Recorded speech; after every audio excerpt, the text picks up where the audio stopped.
must rely on a voluntary gentleman's agreement with foreign oil companies who promise not to pollute.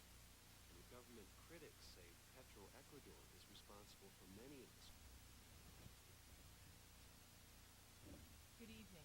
Welcome to the September 14, 1992 meeting of the Town Council. This is our meeting number 6 of this council year. Do we have the roll call, please? Chairman McLaughlin. Present. Council Chapel. Here. Council Hartzell. Here. Council Freeman. Here. Council Dahlbeck. Here. Council Jordan. Here. And Council Pearson. Here. Thank you. Please join me in the pledge to the flag.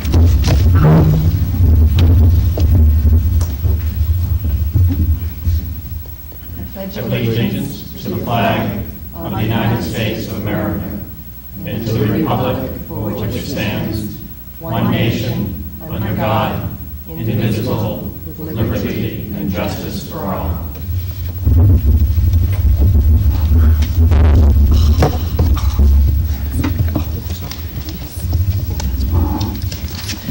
We have two sets of minutes, one from meeting number 4 held on August 10th and one from a special meeting number 5 held on August 31st. Could I have a motion, please?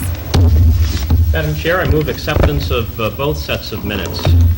Thank you. Second? Second. No discussion? All those in favor? 7-0. Thank you. We have an opportunity for citizens' discussion of items that are not on the printed agenda tonight. Is there anybody who would like to take advantage of this time? Something that's not on the agenda. Seeing none, we will have reports and correspondence from councilors. Councilor Coggeshall?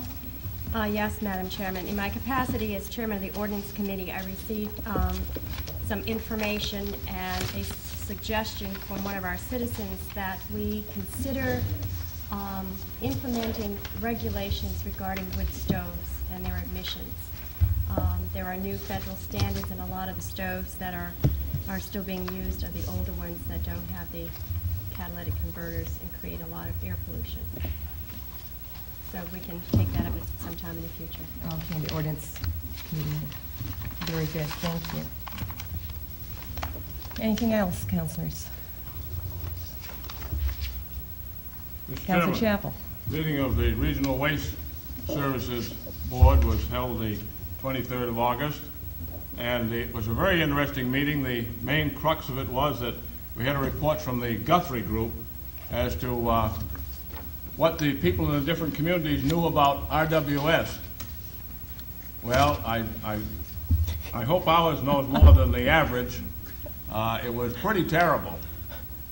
Shouldn't do that on public TV, or I'll probably get shot when I go to the meeting Thursday night. But anyway, we've started an awareness campaign to see if we can't get more people realizing that all of the towns that are members of it are the owners.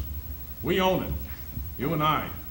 And also what it does out there at the site. How many have visited the RWS site in Portland on Blueberry Road? Anybody? Yeah, that's what I thought. It's very interesting.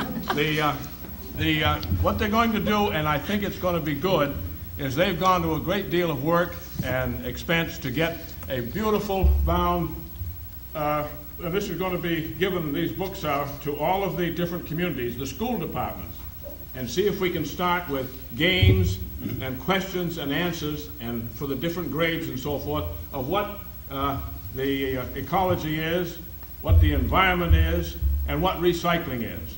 And if it works, I think it's going to be good. We start the kids knowing what's going on, and then maybe some of the adults will fall in line. Thank you very much. Thank you, Councilor Chapel. Councilor Creelman, do you want to announce the openings that are upcoming? Because I think they're going to be in the next issue of the Courier, in your capacity as Appointments Committee Chair. Oh, actually, well, I don't have them in front of me. Do you have a sheet of those? We had a special little piece that was going to go in the Courier. I don't have that in front of me. Okay. Why don't you announce them as long as you brought up Yeah, because I can't remember. Love it. We have 2 openings on the Sewer Board of Appeals. We would very much like to get that board up to snuff as soon as possible because they are not going to meet until they are at a full complement of their board members, and they have some very important work to be doing. We have an opening on a planning board associate. That is somebody who sits at planning board meetings, votes when one of the regular members is not present or must absent themselves because of a conflict of interest. And we have more than one, I believe, openings on the Family Fun Day Committee. I know a lot of town residents really enjoy Family Fun Day that we have traditionally in June, and if you'd like to help participate in making that the wonderful celebration that it's been in the past, we'd be very glad to receive an application from you. You may receive applications from the town clerk. I get that part right. Good. And that's it? That's as far, that's all we can remember. There will be an ad in the next Cape Courier, which is due out on the 19th. So please be looking for that, and we're hoping to fill those positions as quickly as possible. Excuse me. Any other reports and correspondence? When we left you last time, we were discussing when the October Town Council meeting would be held. We're going to hold that on Monday, October 12th. It is a holiday, but we will be having our regular council meeting on that night. On August 19th, I did attend the Council of Governments Executive Committee meeting. We had presentations about community development block grants, often known as CDBG. Unfortunately, because of the income levels of Cape Elizabeth, it is extremely unlikely that we would qualify for any of that money. But it was interesting to hear about it. Yesterday, I had the pleasure of being present with the Cape Elizabeth Church of the Nazarene as they celebrated their 25th anniversary. Had a very pleasant morning with those folks. Some of you may have been following in the Cape Courier that we are starting our town revaluation. It is starting next week, and we are going sequentially, basically we're going sequentially through the assessor's map, starting with U1. If you're like me, you have no idea what your map number is. It's on your tax bill, though, if you're really curious, or you can always call into the assessor's office. Starting next week in the northern part of town, in the Cottage Farms, Stony Brook area. So that's where it will be. If you're concerned about, if you have any concerns about that activity, please call Town Hall. It's best to talk to the assessor's office if you have questions on that. And a really special invitation that I want to put out to all of the citizens of this town who have done such a very good, supportive job of making one of the dreams that we've had come into reality, and I'm talking about our museum at the Portland Headlight. Next Sunday afternoon, September 20th, we are having the dedication ceremony at the museum. And after the ceremony, which we will try to keep brief, we will open the museum free of admission to all of our citizens, and hope a lot of you can come and join us that day. If you haven't been down yet, it's really worth coming down to visit, and hopefully you'll be as pleased with it as we all are at this point. Oh, 4 o'clock. Thank you. It's 4 o'clock Sunday afternoon. Councilor Pearson. Yes, Chairman McLaughlin.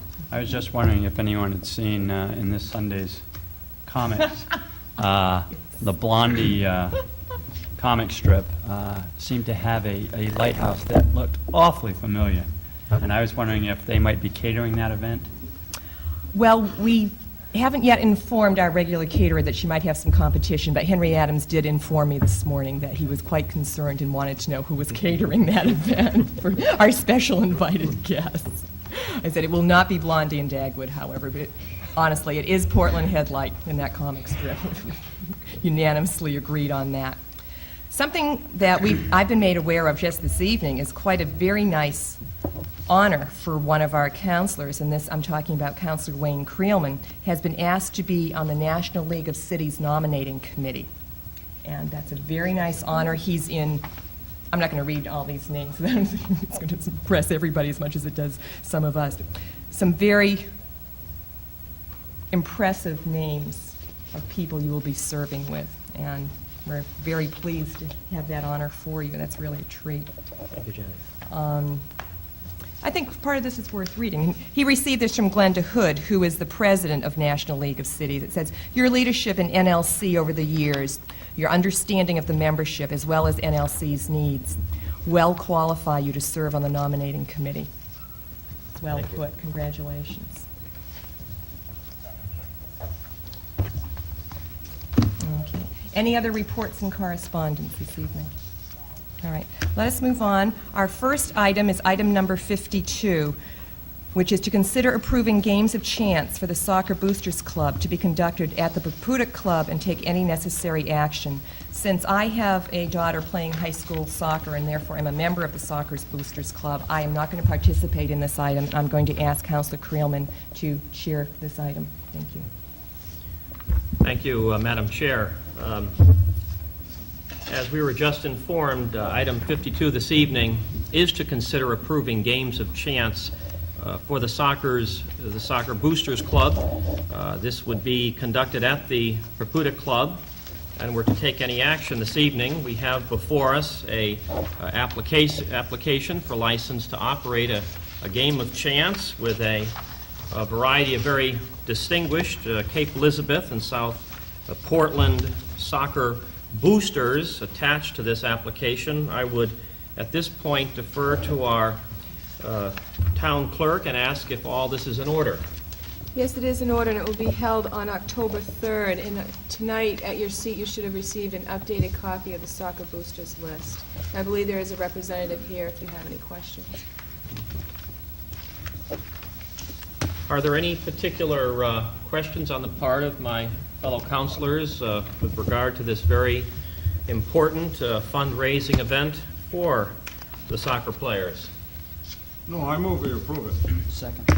Okay, we have a motion and a second approval. Any discussion on the item? All those in favor, please signify with your right hand. The vote is 6-0. Thank you very much. I'll return the chair to our Madam Chairman. Thank you, Councilor Creelman. Next, we are scheduled for a public hearing on proposed traffic signals. Something you're all well aware of, I'm sure. And in spite of what the newspaper headline may have led some of you to believe, the decision has not yet been made on this. It will be made after tonight's public hearing. Unfortunate headline, to say the least. We do have in the audience this evening our consulting traffic engineer, Bill Bray. We also have on hand in the back room Lee Chase, who is a representative of Maine Department of Transportation. We'd like to start with Bill Bray. We do have some updated information from Mr. Bray on traffic volume counts, and I'd like him to help to explain those to us. I'd also like you, Bill, to explain what traffic actuated lights are. Okay, thank you.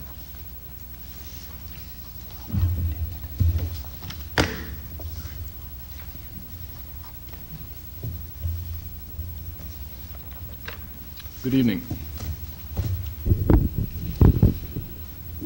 I believe each of the members of the council have a copy of a two-page handout that summarizes with the latest available information for the two intersections that are proposed to have traffic signals installed at them. Let me review at first the Route 77 Scott Dyer Shore Road intersection fact sheet. Very recently, on the 12th of September, we took some updated traffic counts at the intersection to determine how traffic has either increased or decreased from the information that was provided back in the 1990 report prepared by T.Y. Lynn International. The count that was taken this month was taken between the hours of 7 in the morning until 12 noon, and then from 1 p.m. until 6 p.m. I've showed a comparative table here that shows the numbers that were included in the 1990 report and the updated volumes that were taken this month. As you can see, on Route 77, the two-way volume of traffic has decreased from the overall estimates by roughly 25%. The traffic volumes on Shore Road have actually decreased as much as 51%. and the traffic volumes on Scott Dyer Road have decreased by roughly 12%. Keeping in mind that the traffic volume information in the 1990 report was actually factored from information that was collected back in 1989. I'd like to also point out that the numbers that I've shown do take into consideration a reduction of the right turning traffic from the two side streets. One thing that was omitted from the 1990 report is that any time you install traffic signals, or when you evaluate whether traffic signals are warranted, you have to consider the right turn on red movement that could occur when you signalize the intersection. Therefore, you actually have to decrease the volume of the right turn to account for that. The numbers that you have shown in this particular table actually include a reduction of that right turn volume. So the volume on both Shore Road and Scott Dyer, if I added back in the right turn volume, would be slightly higher than the, slightly closer, I should say, than the 51% and 12%. We went to Augusta and pulled the accident reports from the DOT files, and between 1987 and 1991, a total of 17 accidents have occurred at the intersection out here, with the heaviest year being 1987. There was 7 in that year, 2 during 1988, 2 in 89, 4 in 90, and 2 in 1991. Collision diagrams were also prepared that actually detail the type of accident that occurred. And as you see on the table here, the overall average is 3.4 accidents per year. The resultant critical rate factor, as I described before, which is just a numerical way of comparing this particular intersection with the average intersection, a similar intersection in the state, the critical rate factor was 1.15, which is slightly over 1, indicating that the accidents are more than likely going to occur simply because of the volume of traffic in the intersection. I've listed the 11 warrants, 1 through 11, and have indicated beside each of those numbers whether, in my opinion, the current conditions at that intersection meet those warrants. In the 1990 report, warrant 1 was satisfied. The current volumes, warrant 1 is not satisfied. Warrant 2, which is the second of the more prominent type of the warrant that we'd use at this location, is met at the intersection. And then warrants 3 through 5, as I had indicated before, are really not applicable to this intersection. Warrant 6, which is the accident experience warrant, is not satisfied. Again, warrants 7 and 8 are not applicable to the intersection. Warrant 9 is met. Warrant 10, there was not information gathered to evaluate this warrant. It's a very difficult, time-consuming process. I suspect that it is not met. And warrant 11, also the conditions at the intersection do not satisfy that warrant. There was one other piece of information that we did gather while we were collecting the traffic data this time around, and that was the frequency of backups on the two side streets. Not that that's a method of evaluating whether you need signals or not, but it gives you an indication of how much delay people entering the intersection from the side street experience. There was one occurrence in the 10 hours of the traffic data where 9 people were queued on the Scott Dyer Road approach trying to enter the intersection. There was 2 occurrences where there was 8 vehicles, 2 at 7 vehicles, 1 at 6. Then there was 9 people, 9 times when there was 5 vehicles that were queued on the approach. And then there was 25 times when there was 4 vehicles.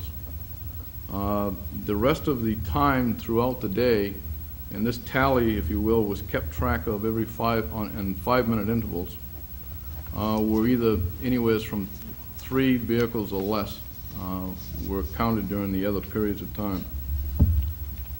I guess if I was to summarize that, it would certainly not indicate to me that there is a great deal of delay at that particular intersection. Based on the information that we've collected, it would be my recommendation that signals are not warranted at this particular time at this intersection. I would strongly suggest that you discuss the funding issue with the Department of Transportation and see if they would consider deferring that money for a period of at least another 12 months, whereas you could analyze the traffic data again. It's very difficult to tell whether maybe conditions were down for some particular reason during the week that we took the counts, maybe because of the type of year that we've had weather-wise, the economy. There's several reasons that could come into play that the volumes may be slightly lower than expected. Then again, the volumes that are out there today may be a more real indicator of what actually is there than the estimates that were prepared in 1990. But I would certainly urge the council to try to hold on to the money and at least be sure, 100% sure, before you turn the money back to DOT. The second intersection, Route 77 in Spurwink, the only newer data that was collected at this intersection was to update the traffic accident information, other than what was presented at the last meeting. There have been a total of 7 accidents that have occurred at the intersection since between 1987 and 1991, with the highest number occurring in 1990 when there were 3 collisions. The critical rate factor, again, is slightly over 1, indicating that, the frequency of accidents at the intersection is not greatly above what one would expect at an intersection such as that. Anyways, the number information that I've tried to present in a comparative format at the top of the page does again eliminate the right turn volume that was counted in 1992 on the side street or the Spurwink approach. Keeping that in mind, I went back through the warrants and tried to be a little more precise than the opinion that I gave at the last meeting, and it would be in my opinion that warrant 1, based on the information I have, is not met, but it is extremely close to being met. There is a matter of a very small difference in the actual volume that's required. For example, you need 105 vehicles, and you have 2 hours that were counted where there was 101 vehicles and 100 vehicles. If you added back in the right turn volume, then, or a greater percentage of it, you'd exceed those numbers. Warrant 2, as I had indicated before, is met. Again, warrants 3 through 5 are not applicable. Warrant 6 is not met. 7 and 8, again, do not apply to the intersection. Warrant 9 is met. Warrant 10, again, I did not collect all of the data. Again, it's a very costly and time-consuming process, but it would be my opinion that it probably is satisfied. And then warrant 11 is satisfied. In recommendation on this particular intersection, because of the geometric layout of the intersection where you have restricted sight lines, you have certainly a greater volume of traffic, and you have a skewed approach of the side street. I would recommend the installation of traffic signals at this intersection. Let me just quickly try to describe actuation of an intersection. Actuation can be achieved in an intersection in several different ways. The simplest or the most common type is through what is referred to as a wire loop detection device that's embedded in the pavement. As an automobile passes over this wire rectangular, usually in the pavement, it creates an electromechanical field which sends a pulse back to the control cabinet, which actually actuates or signifies to the control cabinet that operates the signal that there is a vehicle there, and in doing that, it responds to that vehicle in a process that's already been established within that control cabinet. If you want to put it in maybe in a more simplified term, it's just a pair of eyes that sits underneath of the pavement that sees the vehicle there, and when it does, it tells the control cabinet that it's there, and the control cabinet has a pre-selected process that it handles that vehicle. If there are a number of vehicles, it actually sees each of those vehicles as it passes over that detection device, and it will actually respond to the number of vehicles that occur up to a certain point, which is referred to as a maximum amount of green time that's allocated to the intersection. I sometimes go a little too far technically, but I hope that explains That's helpful. how the actuation works in an intersection. One last thing, it actually can operate in a semi-actuated mode or a fully actuated, and that's easier to explain. Semi-actuated normally is that you provide actuation on the side street and allow the through traffic on the major roadway to travel unimpeded unless somebody appears on the side street. At that time, they then would actuate or they would make a call into the signal, stopping the through traffic along, in this case, Route 77, and allowing the side street to enter the intersection. Fully actuated simply means that all legs of the intersection have a detection device responding to the volume of traffic within the intersection.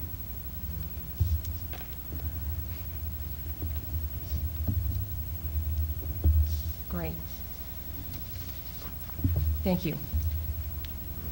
We do have two of our town staff members present also this evening, our police chief, Dave Pickering, and our director of public works, Bob Bally. And if there are questions for you resulting from the comments from public hearing, we'll expect you to help us out. Okay, thank you. When we do get to making motions and taking votes on this item, I am going to ask that we separate it into the two distinct locations that we're referencing. The Shore Road Scott Dyer intersection with 77 and the Starwink intersection with 77. If you intend to speak this evening, it would help the council very much if you will begin your talk and tell us, if you're not talking about both intersections, tell us which one you are talking about, please, to help orient the council. We have received a number of pieces of correspondence. I just want to briefly summarize these. I'm not going to read all of them. We have a letter I received this evening from the Christensens, who are opposed to both lights, apparently, from Eva Lee, who is opposed to both lights, from Betty Ann Carroll, I would say is opposed to both lights. A letter from Henry Adams, who is opposed to both lights, expressing concern about the traffic flow to businesses, the cost, and the speed limit. Letter from Greg Jones from Jonesy Service Center, who is opposed to the light at Shore Road Scott Dyer intersection, being concerned with the traffic flow to and from the businesses on that corner. Letter from Gary Beckwith, who favors lights at both intersections, citing his experience as a bicycle rider. Letter from Evelyn Bell, who speaks in favor of the light proposed at Spurwink. And a letter from Barbara Bates, who is in favor of the light at Spurwink in particular. I think those are all the pieces of correspondence. Do any other counselors have letters from citizens that I have included? Councilor Coggeshall? I don't have a letter, but I had a telephone conversation with Mrs. Eileen Davis of 54 Ocean House Road, who felt that since she's lived here since 1968, that there has not been sufficient growth to warrant full stoplights, particularly the one at Spurwink. Any other counselors have correspondence or phone calls they want to share? Okay. All right, I will open the public hearing. As I said, please, if you're speaking particularly about one intersection, let us know when you start which one you're going to be speaking about. When you come to the podium, I would like you to give us your name and address before you start educating us. Thank you. Who would like to begin? Yes, sir.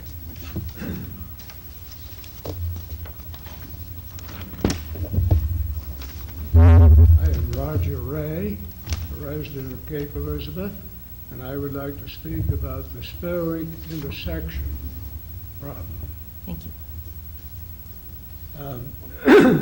As I go by that intersection every time I go to town or return from town, I have had an opportunity to observe the traffic that endeavors to get into the mainstream on Route 77 from the Spurwink intersection.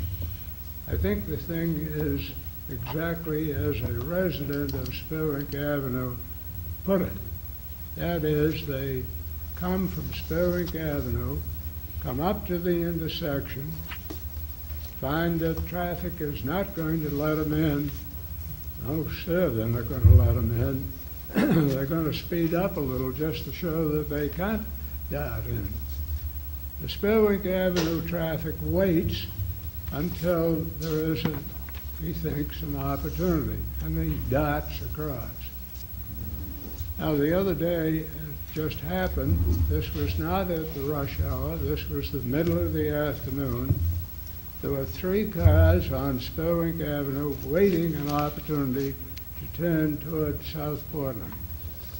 The first driver saw an opportunity and darted across. The second one was hard on his heels. Just what was the judgment of the third one, I don't know, but at any rate, he darted across too. Fortunately, the car coming toward them, bound for Cape Elizabeth on Ocean House Road, saw the situation and peeled some black rubber on the road, and there was no accident. This is the sort of thing that I think is very dangerous and would be materially alleviated by having a traffic light there. I thought it might be helpful to talk with some of the people who had had accidents at that location. And I found that they certainly did not want to talk with me. Maybe they thought I was from the insurance company thinking about raising their rates. I did gather that they felt the other car was to blame. So I have nothing new to report from the first hearing except the testimony of a resident of Spurwink Avenue, which supplements what I believe is the opinion of one of the councilmen who uses Spurwink Avenue. I again urge you to avoid accidents there by installing a traffic light. Thank you. Thank you very much. Who would like to be next?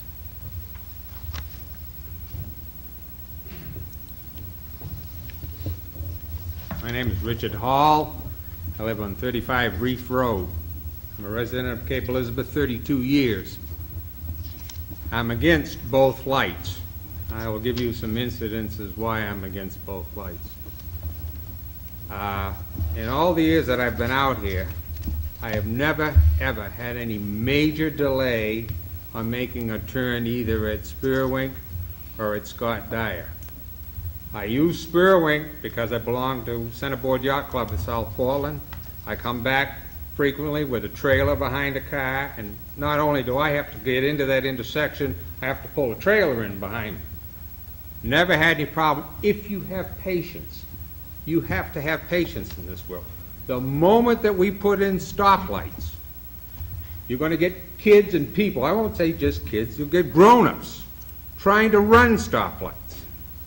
Now, there's a prime example of this on High Street and Park Avenue, right by the old post office downtown.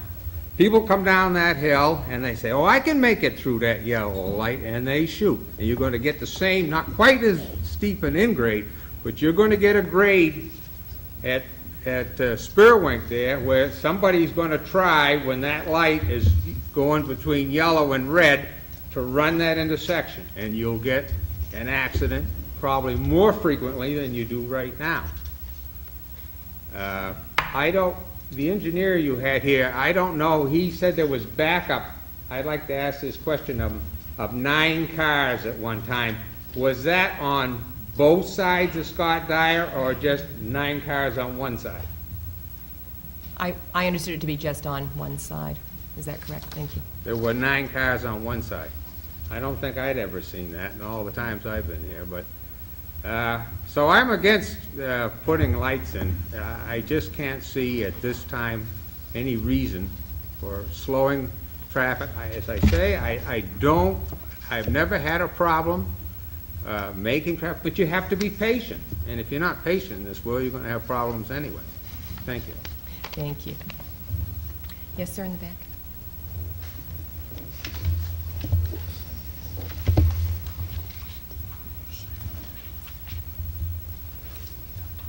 My name is Don Burrows, and I live on Old Fort Road near Fort Williams. I go through the light here 4 times a day, taking my kids to school and picking them up from school.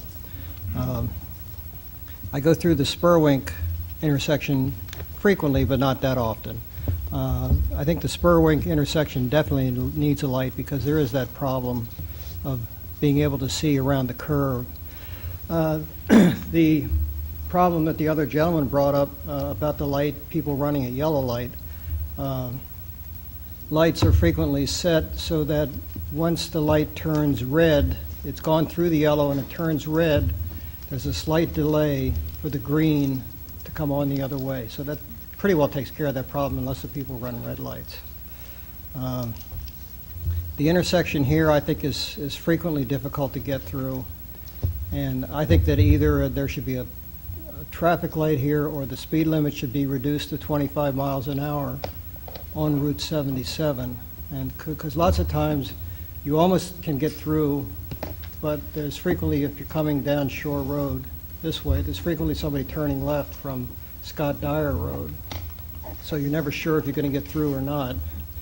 And the people coming up, especially coming up, it seems, from the south, seem to be coming faster than they really should for the intersection. I don't know about speed limits, but I think it's 35 there.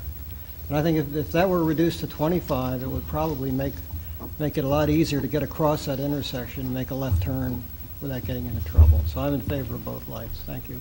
Thank you. Yes, sir.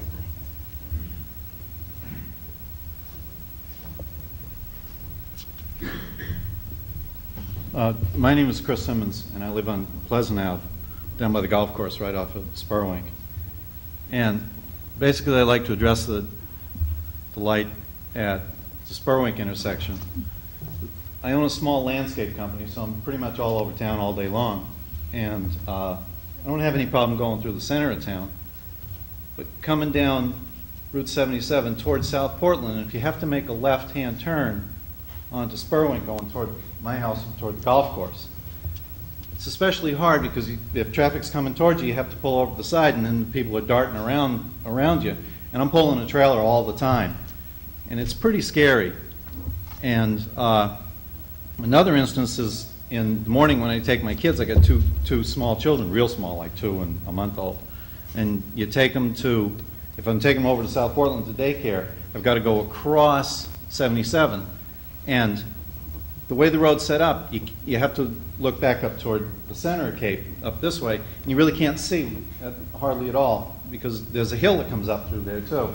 And you can't, the traffic gets buried underneath the rise there, so you can't see it if somebody's really going fast.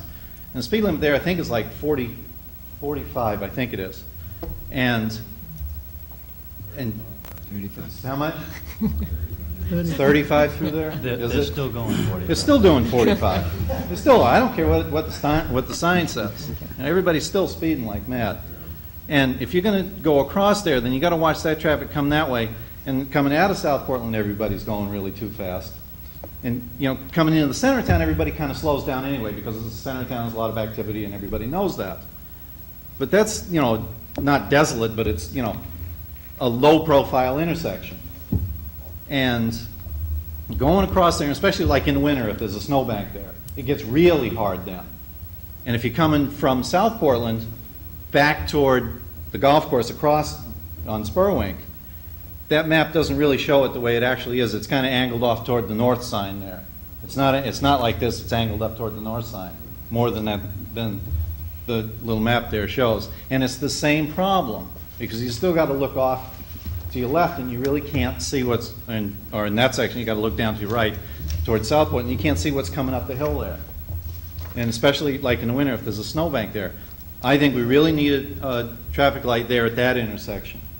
A whole lot more so than in the center of town. That's all I got to say. Thanks. Thank you very much.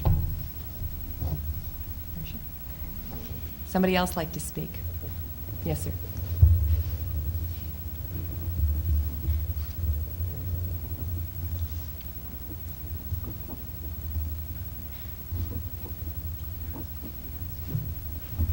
My name is Bob, excuse me, Bob Tripler. I live on Trundy Road, Cape Elizabeth, and I'd like to just add my position to Rick Hall's. He's been here 32 years. I've only been here 2 years, but I see it the same way as he does. It's people having patience, which counts. And I agree with him, too, about running the lights. As I mentioned last time, I moved from an area where there were more lights than you could count. And it's gotten to the point now where nobody even stops, hardly. You know, when you put your foot on the brake, the first thing you do is look in your rear view mirror, because somebody's going to be crawling up your back. And that happens quite a bit where you have traffic lights where people somehow or other don't feel like they want traffic lights. So I think that relying on people more than lights is my position. I don't think the lights will cure it. That's all. Thank you. Is there somebody else who'd like to speak? Yes, ma'am.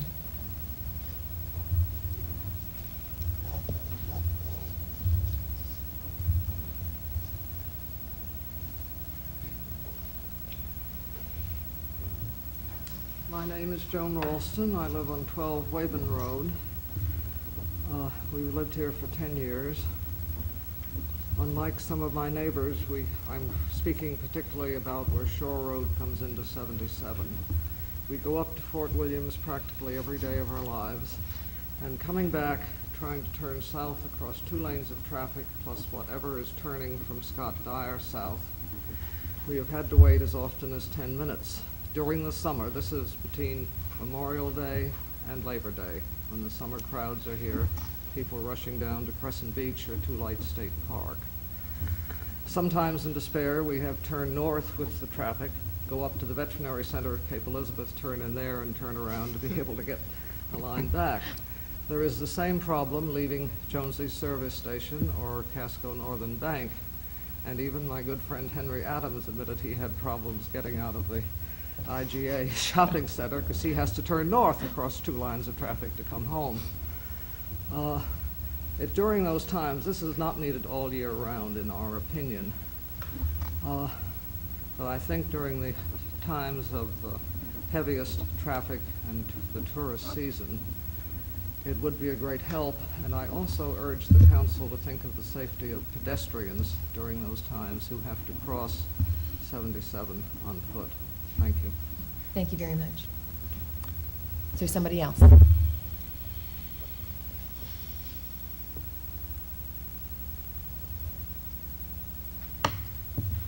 That's it?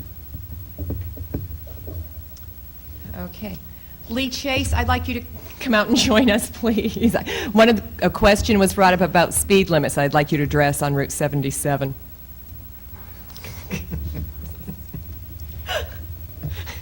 Lee, for those of you who don't understand why we're chuckling, Lee is in the control room for cable TV this evening. Lee is representing Maine Department of Transportation.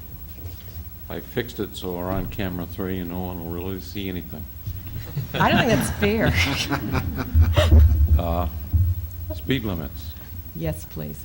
There have been a couple of, either in the letters or speakers this evening, suggesting that the speed limit be reduced, especially in the Shore Road intersection area. What procedure does that involve?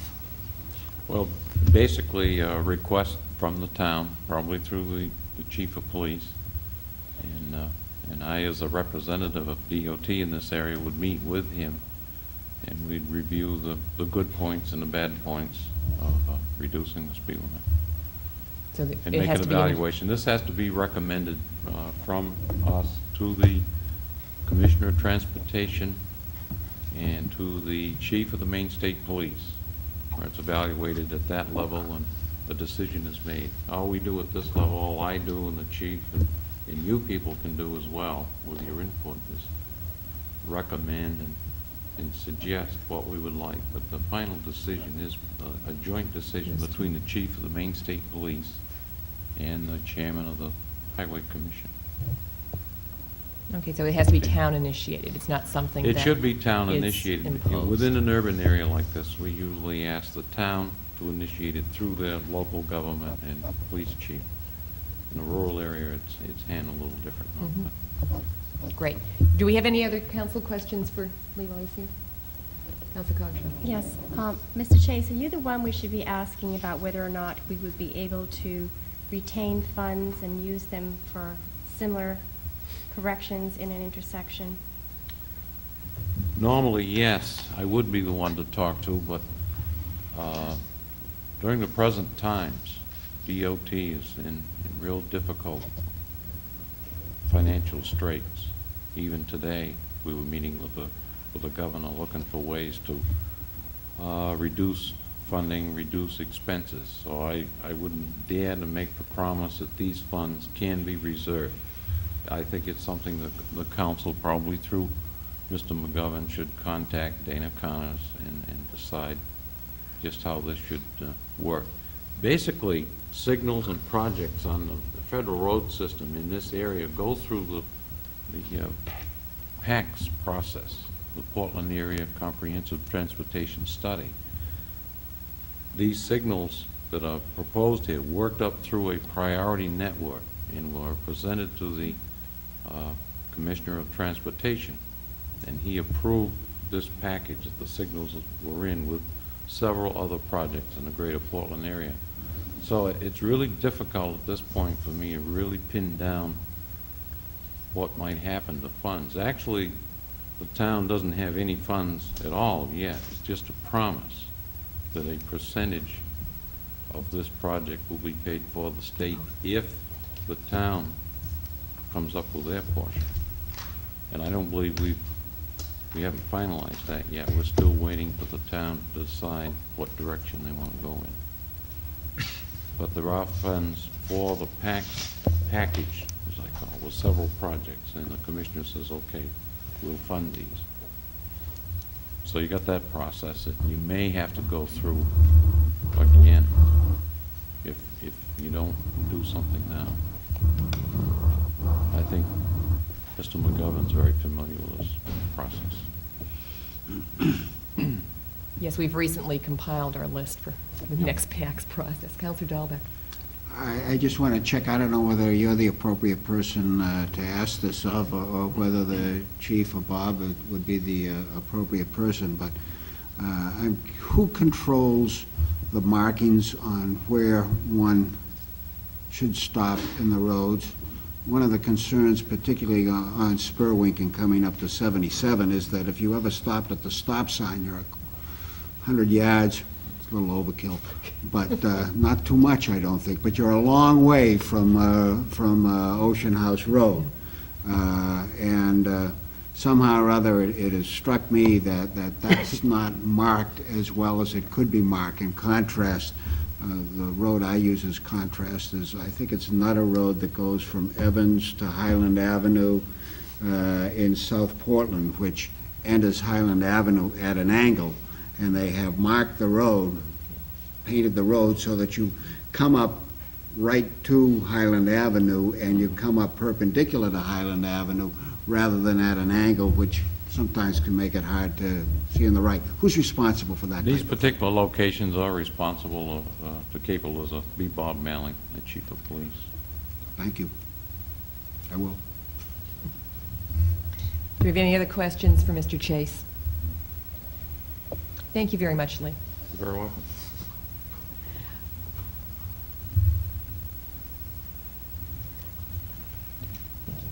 All right. As I said, I would like to separate this into two motions within the item. Before we start a discussion, I would like a motion on either one of the intersections. We'll discuss that one, take our vote, and then discuss the other one. So I'd like to entertain a motion at this time. The motions should be along the lines to authorize the manager to sign the memorandum of understanding for that particular intersection with any conditions that we may want to put on. Councilor Pearson's your hand. I just had a question. Are these, in the packs, are these grouped as one now? Can we authorize separating them, or is it all one? No, they're separate. I believe we had two separate memorandums of understanding.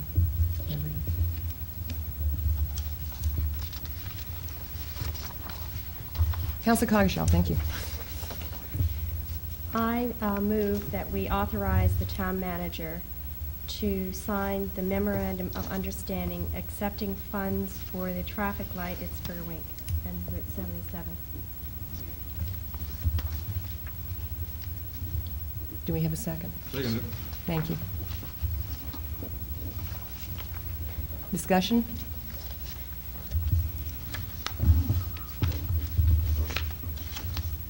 Councilor Coggeshall? Well, I did my own little private traffic study one day, as Mr. Ray did, and I was in a line of 22 cars that were heading south at 5 minutes of 5 on a weekday afternoon with 6 cars backed up on the western part of Spurwink. And they were all jockeying around trying to decide which direction they were going to go in and when they were going to break through the traffic. The oncoming traffic had approximately 15 cars heading towards South Portland. So I think that we would need something that would be the semi-activated type of stoplight there. Okay, thank you. Councilor Dahlbeck? Yes, I've done some of my own surveys, and particularly driving surveys, and it seems to me a few things, really. And I've tried to focus on facts and whether there's really a need for safety and how much patients can and can't help, and whether some of these things are practical. There's a traffic light 1/2 mile down Ocean House towards South Portland. 1/2 mile is about 1 minute of travel time. And I've typically found, whenever I've come out on Spurwink, that a little patience, and you know that traffic is going to break up there because of that traffic light, which is not on a trip signal or anything else. It just keeps going. Secondly, I feel, as maybe indicated by my earlier comment, that we could do a lot more in both a warning sign.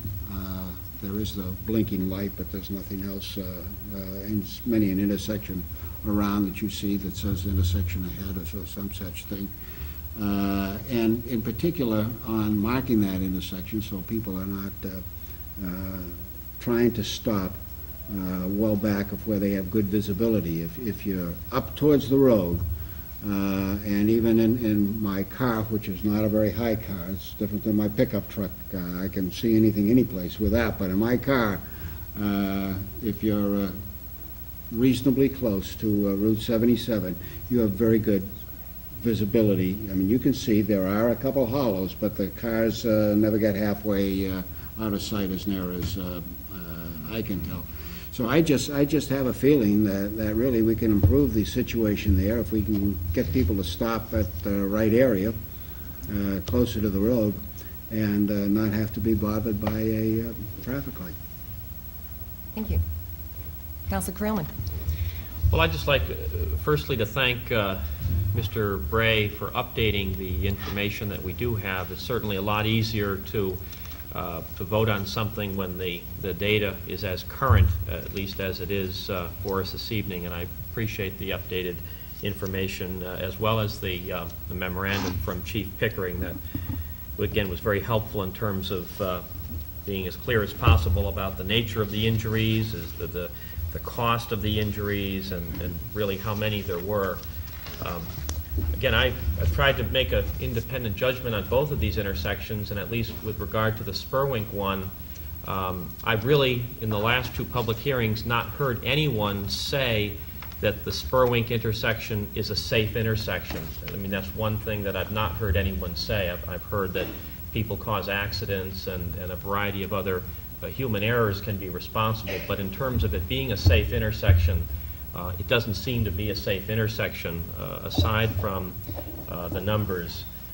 I was especially moved to hear Mr. Maxwell at our last public hearing indicate that at times he's actually had to stop his piece of farm machinery, get out of the machinery, get out of the cab to really look around to see if it was safe to travel on through the intersection. I was particularly impressed by that particular comment at the first public hearing. So I'm clear in my own mind about how to vote on this half of the motion. Okay, thank you. Councilor Jordan.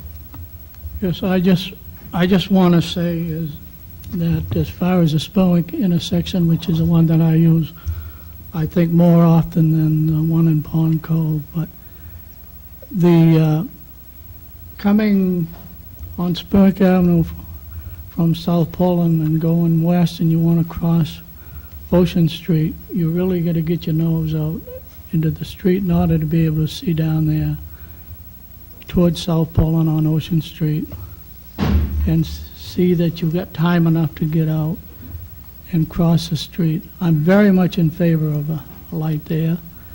I know that the last few years that nobody's really got seriously hurt there, but back in the late 40s and what have you, that there was 2 people killed at that intersection. So, and the traffic wasn't as heavy in Cape Elizabeth in those days it is now, so it can happen, but I think that we should look at, if all possible, any safety equipment that could be put up to help an accident.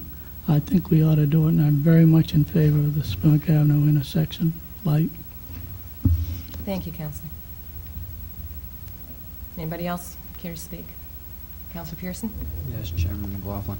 I had a couple questions. I don't know if Bill could answer this, or Lee, or maybe the town manager. But these funds don't necessarily, if we approve them, they're still going to do their studies. They're going to update data. They're not just going to give. And I've got to take a little bit of caution with the statistics that were shown here as updates, which were taken on a Saturday in September, or is that the week of? It was Thursday. The date was wrong. On Thursday, so the 10th. Thank you. Yes. Thank you. Okay. And the 89 statistics, it doesn't say what day or anything. Those are just estimates that were taken from where? The TY... You need to come to the microphone, Bill. Yeah, it says that, so consider a day, it's a variety.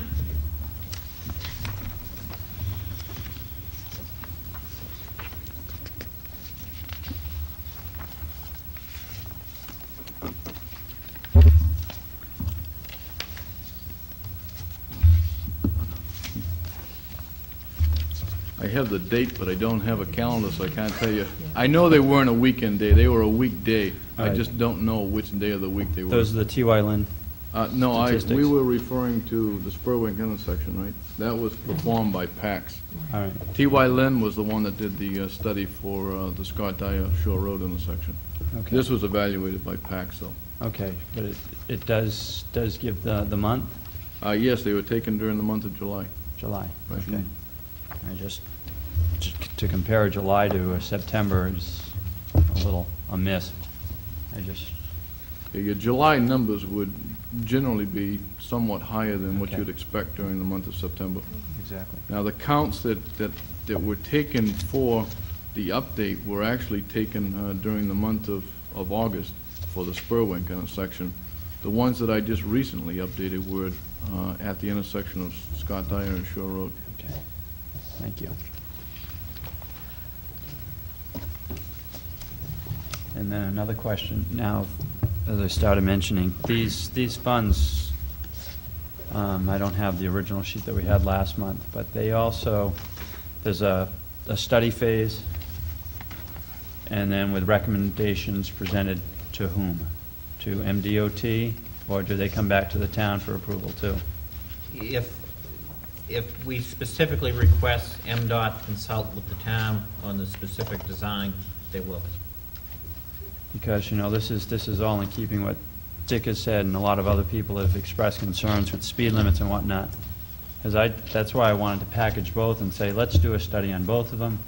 Let's get all the statistics, let's get all the data updated, let's get all the alternatives, all the options, speed limits, signs. How would it address Greg Jones's letter of signalizing his entrance? What would this all entail? I want to get all the data there and then look at it again and say, okay, we want you to still go ahead with this project, or no. Because I believe after those two phases, the town's still going to kick in the 20%, the federal government the 75%, and then the state will say, no, if you've got that far, we don't want to pay anything, and they get out, and we've got to recoup another 5% of the study phase. Correct? Lee? Now, the state is part of the partnership and simply would not back out. You know, they wouldn't allow the federal funds to come our way either if they wanted to stop the project. They come as a package. They control the federal funds as well. Okay, but they would still pick up a percentage of, on that first handout, it said what they would pick up to, up to the design phase. Between federal and state, they pick up 80% of the actual construction and 85% of the planning, or is it the other way around? I think it's the other way. It's the other way around. around. 80, yeah. Okay, so It's blended, it's about an 82%. the same rate. cost is there. That's the right. planning phase and then the implementation. That's right. And we can look at it after the planning phase and say, this is crazy, and they might look at it and say, that's way too much money to try to put 10 lights around the intersection. Does this also, is this strictly for signalization, or can it be for any traffic flow improvements? Currently, the funds are established for signalization. You know, if the community wanted to do something else, PACs could be approached, and then MDOT and Federal Highway. I just, you know, that's once again, it gets in keeping with everything from, none of us are experts outside of Lee and Mr. Bray. A lot of it's emotional. I want to get the studies done so that we all have something solid to look at and say, here are alternatives available. Here are options. Here's a warning sign. Here's great big speed bumps across 77. Whatever they might come up with for solutions. Not seeing what the alternatives are. You know, I don't want to just throw the false light and say, okay, we're going for a light, because they might come up with a planning and say, we need 8 lights to control this intersection. Everyone would say, you're crazy. The other one, they might say that a warning sign and maybe some grading or something will help there. So I think it's a little foolhardy to just say, we're going to get lights, that's what we're approving now. Let's approve the planning process of both intersections, and then take it after the planning phase to see what's come out of the statistics and everything else. And that's my position anyways. If I haven't confused. Be interesting to see how you vote then. Counselor Chappell, do you have some words? Yeah, I did the same as Bill and Phyllis, and went down there and approached that thing from 4 sides. If you're young enough, and you got a fast enough car, you have no trouble getting through there. But I tell you, the only side that I was comfortable at all was coming up from South Portland. I had the curve, and I could see the farm building and see if anybody was sitting there, and I could see partway down Spurwing. I couldn't see ahead of me worth a darn over that hill. So I approached it from that way, the same as I did the one out here on the corner. I got an awful lot of static at home from daughters-in-laws and wives and so forth like that, so I've had to be very careful. But I think we need a light. at Spurwink. I don't think we should hesitate to okay one and get it done. I figure that the safety end is the most important thing, not what's going to happen to the money or whether we're going to be able to allocate it for something else. I think if it's for safety, I'm for it, for that intersection down there. Thank you. Thank you. I, too, have spent more time than usual around those intersections. And Councilor Dahlbeck, I'm fairly familiar with some of the South Portland intersections in my professional hat. And my pretty strong recollection is that there's a lot more paved area. It's a lot wider intersection at Nutter coming onto Highland at that angle than we have at either of the Spurwink access points to 77. I know it's a lot of pavement over there, more, I know that for a fact. Yeah, I do think, you may be on the right track, but I think for us to get enough pavement to get people up there perpendicular, we'd have to get into some taking situations, which is not something that I, for one, I doubt that anybody else wants to see happen. And I think because of the geometrics of the situation, because of the terrain with the hills there and the skewed angles of the road, which are a bit skewed there, but they're a lot more skewed than is being portrayed in the sketch, that I find it a very uncomfortable situation, in spite of my young age and fast car. And have come to it from all four directions as many times as I could in the past month without getting too obnoxious and interfering with any counts they were doing over there. So I'm going to be voting in favor of the light at Spurwink, and those are the reasons. Further discussions and points from councilors? Councilor Cogshaw. I would just like to ask Mr. McGovern, is there a deadline by which we must accept or reject these funds? MDOT has not set a deadline. They did indicate that they would be planning to put it out to bid in February, but that date is very flexible.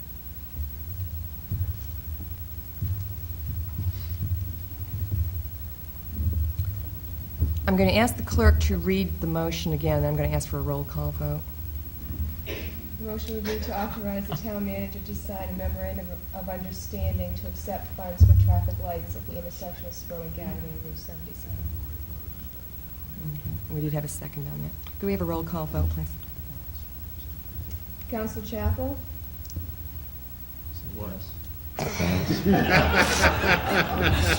Eliminate him. You mean I want top? I got to vote first? Oh, goodness. Yes. Council Cogshaw? Yes. Council Creelman? Yes. Council Dahlbeck? No. Council Jordan? Yes. Council Pearson? Yes. And Chairman McLaughlin? Yes. 6 yeas, 1 nay. 6 yeas, 1 nay. Thank you very much. We don't do roll call votes very often. Councilor Chaplin, was that your first roll call vote? We're going to have another one coming up. Get ready. Okay. We have dealt with one of the two separate parts of this item. I would like a motion to get us into discussion on the next intersection, please. So moved. Do we have a second? Second. Thank you. And we are talking about the Shore Road Scott Dyer intersection with Route 77. Anybody like to make some comments on this?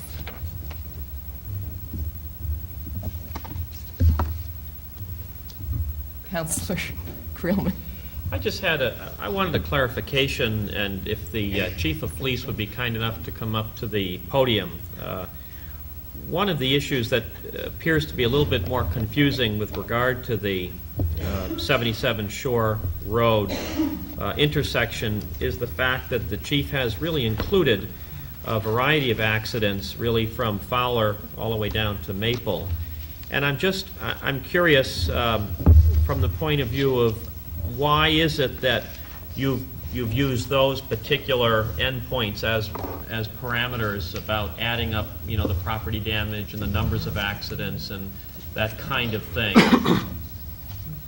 What we were trying to accomplish there was to look at intersections which we thought might be impacted by the installation of a light in terms of allowing egress from traffic, either from the shopping center or from Shore Road or from the church down here or the bypass, what have you. So we didn't go beyond that because we figured that window of time would lengthen as vehicles got away from the Shore Road and 77 intersection. So as my memorandum indicated, we show a total of 18 accidents from Maple Lane through Fowler Road from January 1st, 1989 to present day. And the other statistics are there, which you have. One thing that was a little bit curious to me is the amount of what we would consider to be serious personal injury accidents for the traffic volume through there. And we thought that they were quite light, in fact. Of the accidents that reported physical injuries, personal injuries,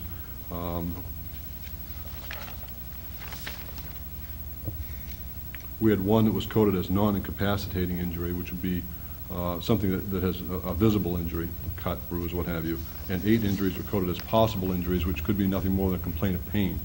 So injuries to us indicate a lot of things: the amount of speed that a vehicle is going and the type of accident that occurs at any one of those intersections. To get back to your question, however, we only looked at those areas that were intersection accidents and not rear-end accidents along that route. I do have some information as far as speed limits, goes, if you're interested in hearing that. And I know that's a concern of a lot of people. We have investigated the possibility of reducing the speed limit, particularly through the center of town here. I think generally the public is not in favor of that, except when they are trying to get out on Route 77. That's been our experience anyway. The last study that we did was just recently, 8/10/92, the week of 8/10/92. We clocked 594 vehicles over a 8-day period. That involved 5 different officers using 2 different radar guns. The average speed for this 35-mile-per-hour zone through the center of town here was 35.19, so very near the speed limit. There's also a window of non-compliance, what we call acceptable non-compliance. I think DOT standard is about 10 miles over the posted speed limit for average, and we're significantly below that. Of those 594 vehicles, we issued 1 summons and 6 warnings, and generally, historically, we issue a summons beyond 15 miles per hour over the posted speed limit during these speed checks, and warnings over 10 over. So the highest speed that we recorded was 47 miles per hour, and the lowest was 22. So it looks like we're getting pretty good compliance through the center of town here. Whether or not reducing the speed limit to 25 would only increase non-compliance and not impact accidents is yet to be seen. We did another survey on Ocean House Road, which would include the Spurwink Avenue intersection. The last one we did was April 30th, 1992. That was for a period of 7 days. That posted speed limit is 35. The average there was slightly higher, 38.58, and that's out of 571 vehicles. So again, I think we're getting pretty good compliance with the posted speed limit in that section of town as well. And I can make these surveys available to the council as you deliberate this further. Thank you, Chief. I appreciate that input. If Mr. Bray, if I could ask him, however, the same question, because I'm still a little bit perplexed as to whether or not the fact that there are, 10 other accidents in the vicinity of this particular intersection, either further down the road or further up the road, does that factor have any statistical significance to the warranting of lighting that particular intersection? Typically, unless accidents occur within the general boundaries of an intersection, or they can be directly related to the operation of traffic at the intersection, you would not consider those in whether you should or should not install signals at the intersection itself.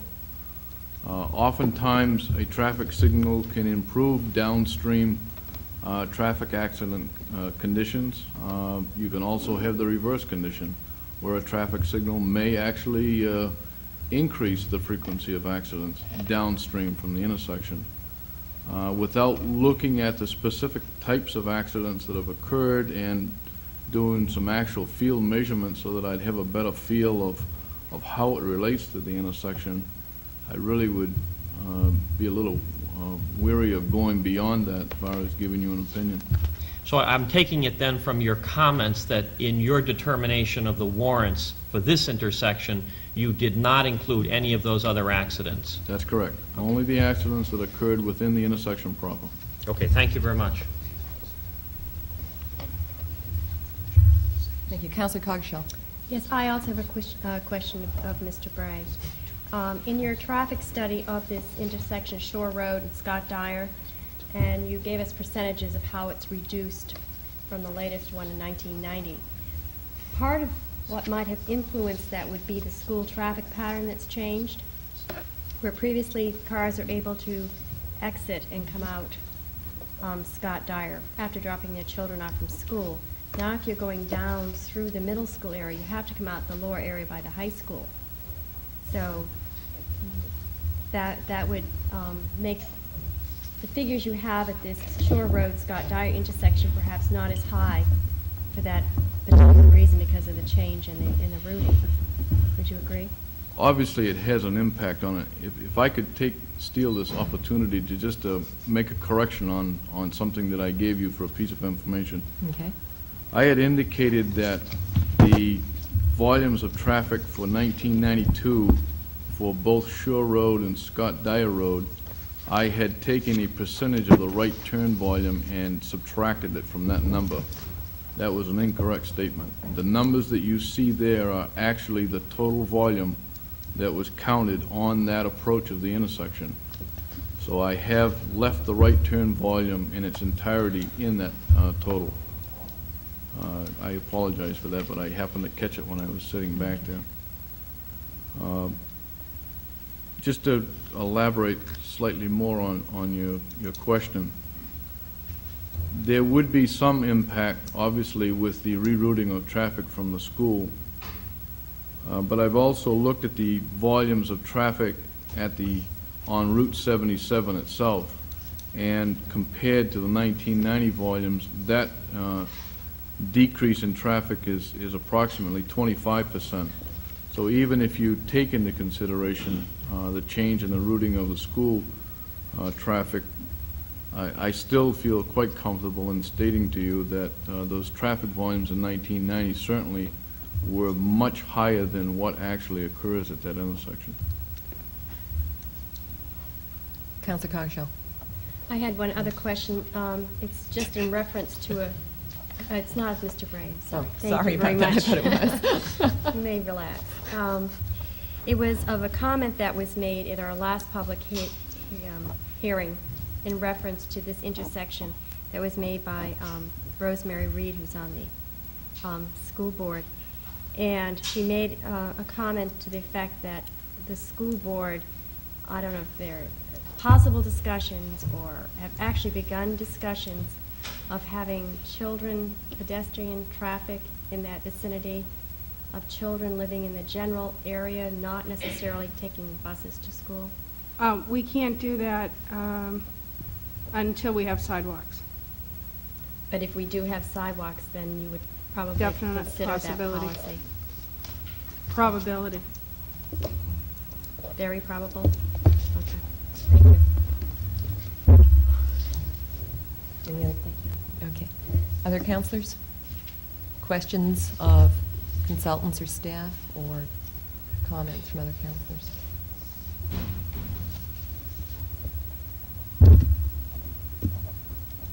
I'll share some of my thoughts on this intersection. I have been favoring the installation of a light at this intersection. I travel this probably as much as any counselor living just off Shore Road to down by Pond Cove area.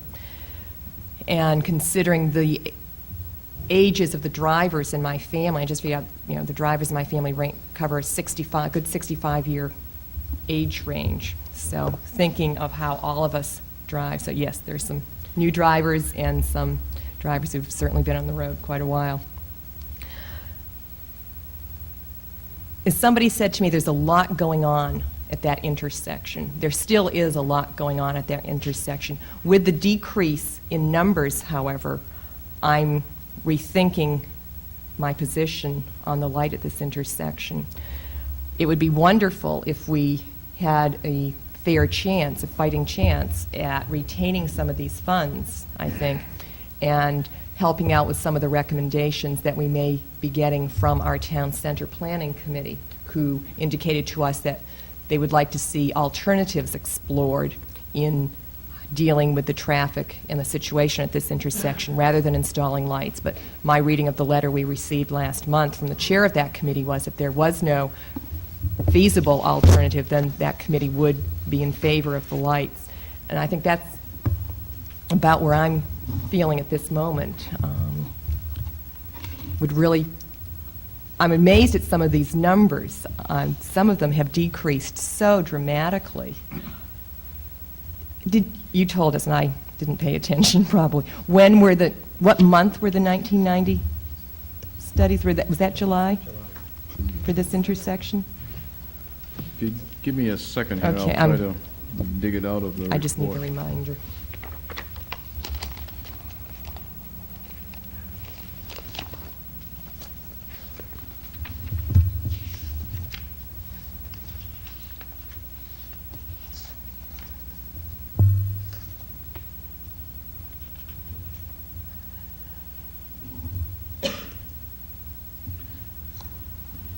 Okay, they were actually a compilation of data that was taken in November of 1989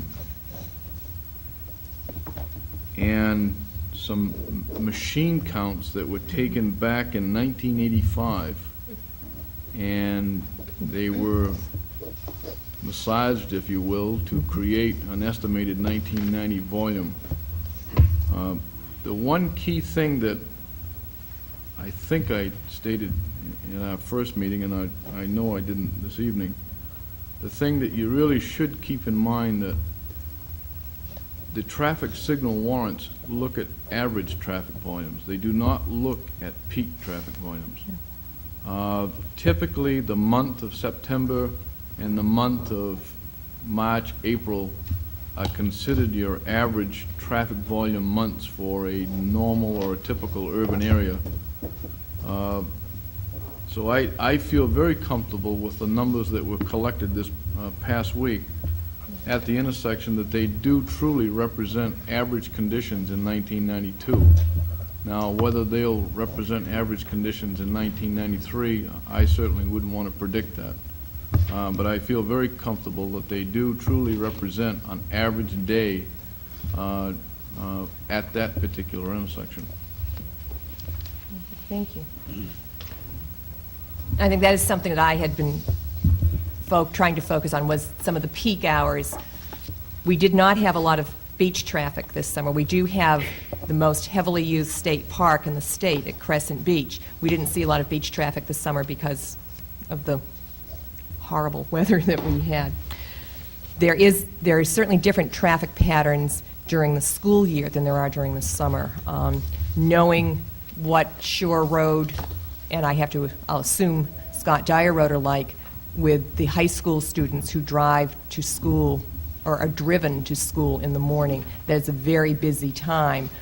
Witness trying to get back out the high school driveway and making a turn towards Portland. Some people say that's where you really need the light, and there are certainly mornings when I would agree with them, and I know some of the parents in the audience have that same feeling. So I think I'm feeling torn that it would be very useful, in my mind, to have the semi-actuated lights type of light there during those peak hours, and then have it remain blinking perhaps the rest of the time. Somebody had said to me, I think this is Henry Adams, well, we could get the light, Jan, if we keep it blinking all the time. I'm still wrestling with it. I'd like to hear if there are any other counselors who have comments. Counselor Jordan? Yes, according to these numbers here, I guess we are cutting down on the air pollution in Cape Elizabeth with the number of vehicles that aren't being used as they were in the previous year. And I've been in favor of the light at Scott Dyer and Ocean and Shore Road, but I have trouble with some of the traffic pattern, and I would like to see information on the traffic pattern as far as these businesses getting in and out and people getting across the highway. some of their driveways, to me, are pretty close to where the light might be. I haven't seen where the light would be at this point, but it'd probably be similar to where the blinking light is now. And those islands that's there now, that we're going to be able to remove them for under $1,000, I would just like to see, before I can vote for that light, some more information as far as the engineering part of it. And I understand the problem as far as the funds go and what have you, and I'm wondering if they can be, when we come right down to it, whether they can be split off or not. It would be a great surprise to me if they did split them off. I feel that they work on take the two or nothing. And so at this point, I'm going to hedge on and not vote for the light at Scott Dyer and Shore Road and Ocean Street. I want to make sure Hope that we can get further information. I want to make sure I understand something. You don't think that we can do two separate motions here with the We splitting can up? do two separate motions. My point was, are you going to get two separate bundle of funds? Because there were two separate memorandums of understanding, I believe that is exactly what can happen. Okay. Okay. You understand the state different than I do.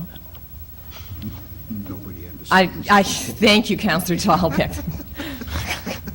Right on. I think one thing you've mentioned, Counselor Jordan, is what I heard Counselor Pearson referring to in the discussion on the Spurlink light, that it would be very helpful to have some more information on how the light configuration would really happen at the Shore Road Scott Dyer intersection with 77. If we really want that, one way to accomplish that and spend 20% of the engineering cost rather than the entire engineering cost on our own at a later time would be, the way I try to understand the state and what I've seen, would be to approve this light, get through the engineering part of the project, the preliminary engineering, and then ask that the project be terminated. I got it right. Whoop. So that could be done also, if you want to go forward in a process where we could obtain more information and see exactly where the lights would be and what the reconfiguration of those traffic islands might be and how it would affect the businesses on the corner. That's the direction I'd like to go. So you might be inclined to vote for the light, and then we could bring it back when we see what the preliminary engineering would be. Yes, I might. Okay, you might. You're trying to I was real convince me. careful, Bill. Cannot put words in his mouth, and I would never try to.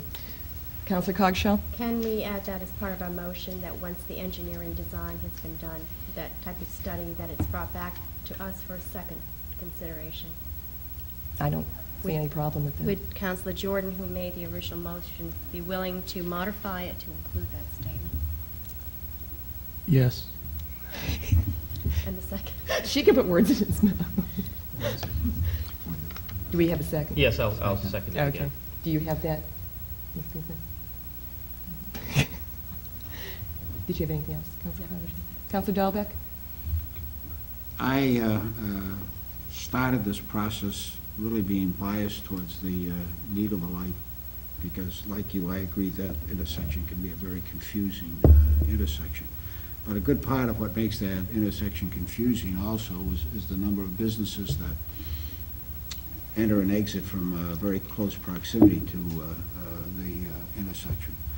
And I would have a difficult time, and I don't know whether this would or would not be part of the engineering study, but I would have a very difficult time approving something without knowing what's going to be the impact on those immediate businesses. In other words, the issue is not just the traffic, not just the islands, not just here are the lights, but how do we handle Jonesy's business getting in and out of Jonesy, Casco Bank, Century 21, et cetera. There's an awful lot that's taking place.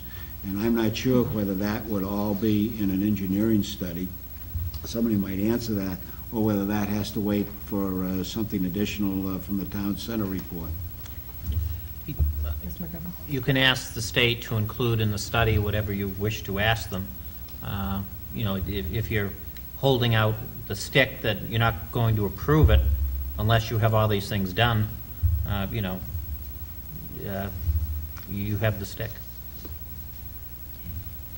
Thank you, Maureen. Do we want to further amend the motion at this point?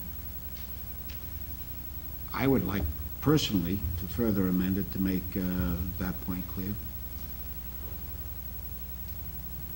That we not only are looking at the engineering of the lights and the traffic islands, but the impact and alternatives for handling, however you might want to put this, on the businesses in the immediate area. Or the circulation patterns for those businesses? Was that a motion?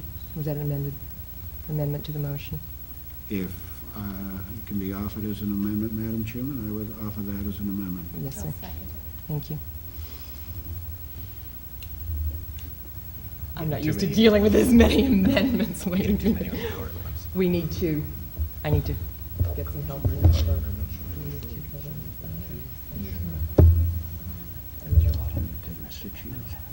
Okay, we need to vote on the first amendment, which was to amend the original motion to go forward to the process of preliminary engineering and then come back to the council. And then we can deal with the second amendment, which was to include the traffic circulation impact on the businesses on the corner. The First Amendment, to go forward with the memorandum of understanding on the intersection at Scott Dyer and Shore Road and 77 through the preliminary engineering phase. Do we have any further discussion on that?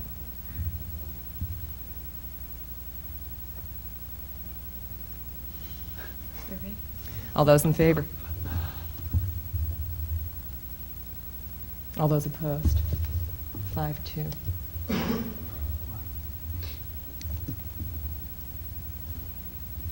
Did you get the two?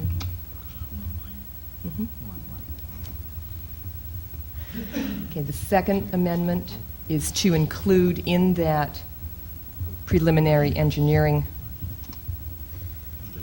study the traffic circulation impact on the businesses on the corner. Businesses in the immediate In the area. immediate area. Is that the understanding of the second? Ms. Phyllis? What's the difference between that and the first amendment? We're just adding more information that we want out of the study. Oh, sorry. No, don't be sorry, I'm confused too. Any discussion on that? Would you tell us where we are right now? Town hall. Town hall. We voted 5-2 on this last one. What happens now? That amendment is in? Yes. That amendment is part of the motion And now at we this got point. another amendment Now on we top have of that one? That's right. behind that one. Now, will you make one Wait, more wait. so I'll be fully confused? Yeah, sure, why not? Sir, A Counselor question, though. Pearson. Wasn't, there was an emotion, yeah, an emotion, there's a lot of emotions. There was a motion made originally Mhm. that were discussing Mhm. to approve the manager to sign the memorandum and get this process going. Right. We can terminate it at any time anyways, correct? Yes. The state is going to do the engineering studies. I don't know of any engineer, my father-in-law being one, that they leave out many or any details. They give you more than enough. I think these amendments are just redundant, because I think it's all going to be part of that anyways. I think they may be redundant. I think this is heightening some of the counselors' level of comfort with stating precisely what we feel we want from those studies. So the motion is still going The to be motion- voted on. Yes, sir. Be approved. If I may, Yes, sir. the first amendment that has been voted upon really made clear that nothing was to happen until it came back to the council again with the results of an engineering study. That was, Right. otherwise, if you had just voted the memorandum of understanding, light could have gone in, and things could have gone full speed ahead without you being consulted again. That was the First Amendment. The Second Amendment merely instructs MDOT to include in their engineering the impact on immediate businesses as well. The clarity is much welcome. Thank you. Further discussion on the Second Amendment? Sounds good to me. Ready for the question? All those in favor? All those opposed? 5-2. We are back to the original motion, which has been doubly amended. Any further discussion on the original motion as amended? Councilor Creelman? Yes, I think whenever you vote in the negative, you need to explain yourself. I'm not going to vote in favor of moving on with the study on this particular light because I think that I feel I have enough information before me to convince me that spending any more money at this particular intersection as of this particular day is premature, and that opinion is influenced by the town center report as well as the public feedback that we've received over the last 2 weeks. The last 2 public hearings, excuse me. Thank you very much. Comments from any other councilors? Being the second dissenter, I think I also ought to say that I go along with Wayne on both. I'm on the Town Center Planning Committee, as you know, and that report was given by quite a large group of people that met that night and discussed this. Now, we tried to make it sure in the report, and we still feel the same way, that we don't want a light unless the safety factor is such that one is definitely needed for the safety of our children and our adults and so forth on that corner. We definitely feel that if some work is done and these corners are straightened out and we haven't got 5 corners instead of 4, and the businesses around them opening into there, I think we get up to 6 different entrances that there are onto that corner. We can see a mass of lights and probably control it, but we don't think that one green, yellow, and red light is going to. So if there's a safety factor, and the fire department and the police department and the highway commissioner and the state tell us that it's definitely needed, and we just heard from the state tonight that it wasn't at this time, we want to see a light in there, if there's any safety reasons at all why we should have one. So we're holding back until you get our complete report between now and the end of the year. I think a lot of these things might be answered. I also feel that if the state, maybe I shouldn't have the faith that I do in these groups, but if the state is going to put lights out here in the town center that they're going to put the most of the money into, their engineering is certainly not going to have unhealthy or unsafe corner there when they get done. That doesn't seem to even make sense. So I wasn't really ready to vote tonight, so I just took the position that I won't vote for it and I won't vote against it, and so that's the way I voted, and we'll see how it turns out. But as I say, stressing very definitely, lights if we've got a safety problem, no question. Thank you. Thank you, Councilor. Any further comments? We have a motion as amended to authorize the manager to sign a memorandum of understanding for the expenditure of funds, is that right? For the intersection at Scott Dyer and Shore Roads with Route 77, amended to, could the clerk read the amendments, please? That the funds are authorized through the preliminary engineering phase to be brought back to the town council for review, and to include the preliminary engineering study for traffic circulation patterns of the businesses in the immediate area. Thank you very much. I'd like a roll call vote. Oh, excuse me, May I just Councilor make Cox. one comment, Sure. please? Mr. McGovern said that the PAX group is not expecting to set this out for bid before February of '93. We are expecting the town center report by December. I think, is it possible for us to include other criteria if we need to in this PAX study?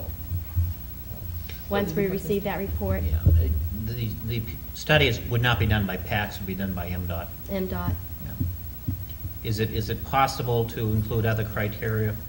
It's always impossible to include other criteria until you sign on the dotted line. And you expect to sign when? When I'm authorized by the council to do so. Well, that essentially is what we're doing tonight with certain... No, you're holding off and making clear that there are certain conditions in the memorandum of understanding that require you to sign off again. Sign off again. Until you finally sign off, for the actual installation of any light, it doesn't happen. And technically, the commissioner does have the authority, as was mentioned last month, to go ahead, but, he just does not do that. There wouldn't be the commissioner very long. Does that answer your query?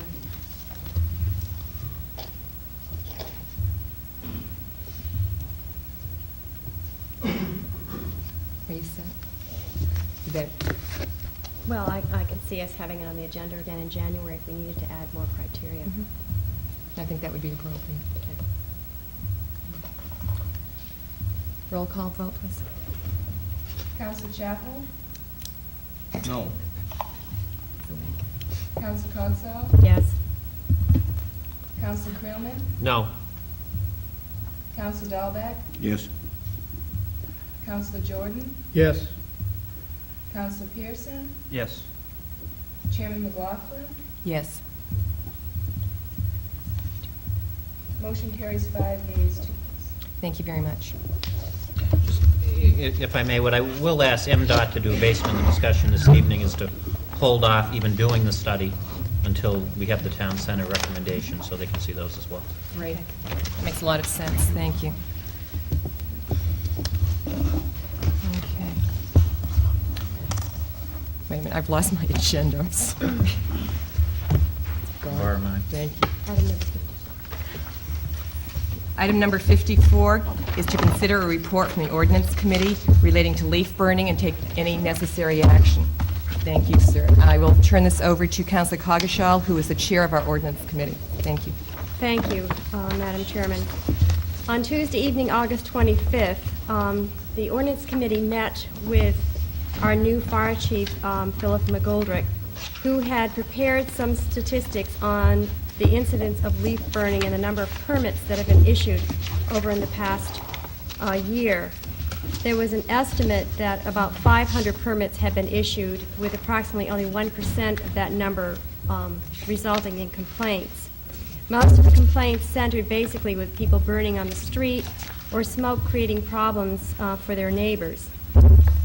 The chief believed that, and we concurred, that as a new fire chief, that he should be given an opportunity to enforce the existing ordinance. And he had proposed that he would do this, number one, by improving the administrative procedures of keeping a permit book in which all the permits this time would be numbered. They had never been numbered before, so they were kind of guesstimating as to the number of permits that had been issued previously, because they are turned over to the state. That a copy of the permit would be placed in a special Cape Elizabeth Fire Department folder. A copy would also be in the book of the Forestry Department. There would be a log inside of the cover that would include the name, the date, the telephone number, and the address of any complaints. During our discussion, he had said that he felt that if there was a legitimate complaint, that he would dispatch an engine immediately to put out the fire. We thought that perhaps was a little overzealous, but that perhaps it shouldn't be on the first complaint, perhaps it should be on a repeated complaint. And that was the way we sort of left that meeting, with the understanding that it would be a repeated offense and not a one-time offense. We also hope that any logged complaint, that it would be the discretion of the fire chief and the dispatcher to consider whether or not the complainant actually lived in the vicinity where the fire is. And in all fairness to our firemen, who would have to be called out on any complaint, that might sort of wonder if this was the story of the shepherd and the wolf again, whether it was a real fire or just a minor fire. But I understand that's dealt with by the special code responses they have. But nevertheless, there is an expense involved. But we also felt that just sending out a fire truck on the first complaint and canceling any ability to have a permit for that entire season could possibly set up sort of a vigilante anti-burning squad, and we didn't think that would be fair to anyone. So therefore, after individual discussions with my fellow counselors on the ordinance committee, we would like to direct the manager to meet with the fire chief when he returns and see if perhaps there could be a slight amendment to his memo.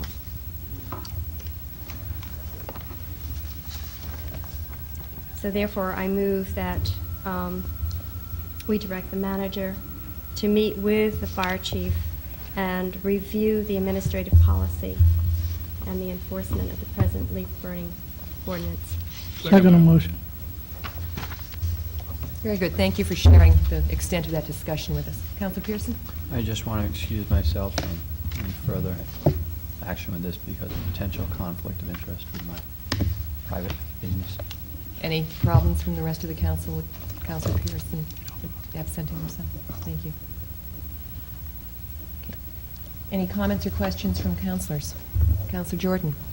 Yes, I just want to add a little bit to what Councilor Coggeshall was talking about. And I didn't remember the outcome of our meeting to be, and I didn't take down the notes, that they would lose the opportunity of a permit for the season. And personally, I'd like to see that stricken unless they feel they're going to be able to handle it without striking it. So I was going to throw in a amendment to the motion of striking that for that season, but I will wait and hear other comments before. Thank you. Anybody else? I think we ought to commend the ordinance committee on this one, Madam Chairman. A lot of conversation at our public hearing that we had, two very definite sides, as we know, and I think this is a great compromise, really great. When I read it, I was almost a little bit stunned that the ordinance committee came up with it because it's so good. Thank you. Very gracious, Councilor Jordan. Other comments? Councilor Creelman? Well, I rather like it the way it is, to be honest with you. So if that means voting in the negative, which would mean that the town manager would not intervene then in any capacity, and the intent in a negative vote would mean that I would accept the policy change as is. Is that understood, or? That's what it would mean, yes. Okay, thanks. Councilor Cogshaw. I would prefer to have it remain as I had suggested, that we direct the manager. That one offense, I don't think, should be sufficient reason to cancel a burning permit for the entire season. There should be some discussion, some follow-up. In the past, either someone from the fire department or the police department have spoken to these individuals. The chief said that he would direct the dispatchers when individuals come in to warn them that this could be the situation, that a second offense would result in the loss of the burning permit. And that was the way we understood it at the meeting. There would be eventual taking it away as opposed to banning it completely in certain areas.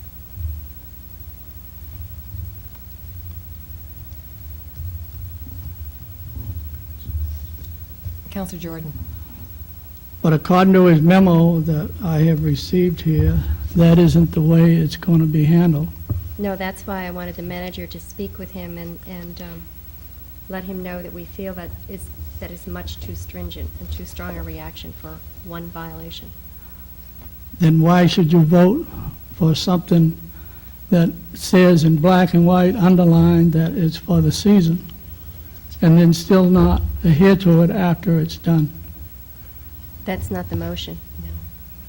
Well, I didn't understand the motion. My motion is that I do not agree with the proposal as it was presented in our packet, and that it should be amended as per our impression of the discussion, that it would not be on the first offense, that they would lose their permit.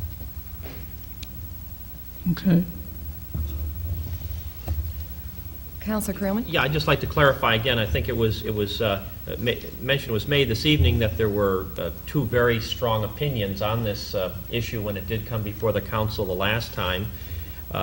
For public health and safety reasons, some of the councilors felt very strongly against leaf burning in general. I mean, and I think this particular memo, as stated, is certainly a very watered down compromise, so to speak, for those who felt that the burning in and of itself was a hazard for the public health and safety. So that's really why I would be willing to vote for the memo as it stands, as is, simply because I think I was on that side of the opinion at the time we voted last time.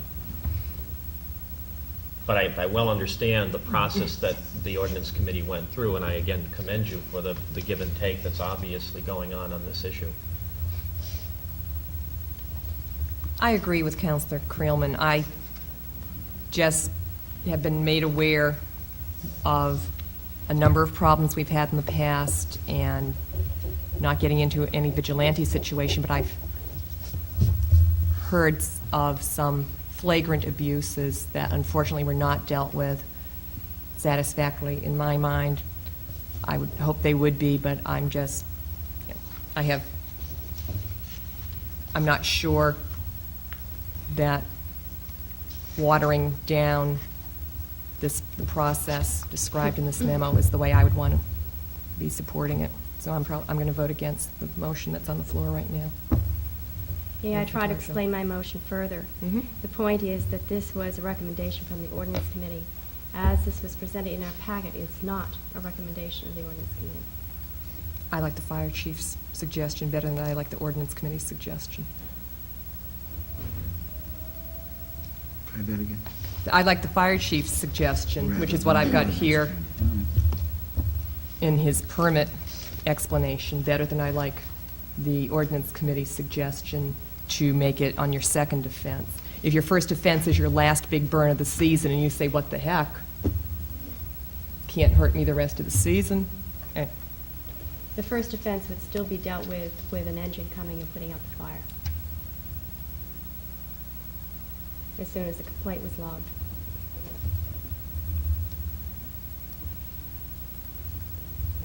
So you might think it's your big last burn, but it might not last that long.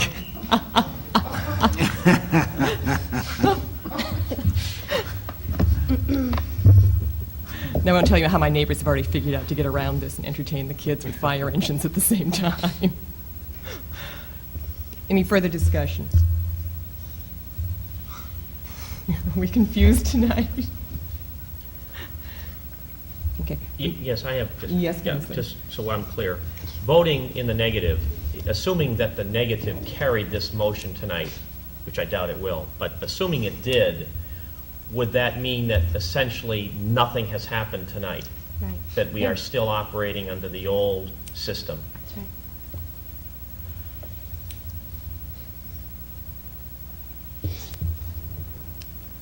Let's vote before. Unless another motion is made. Right.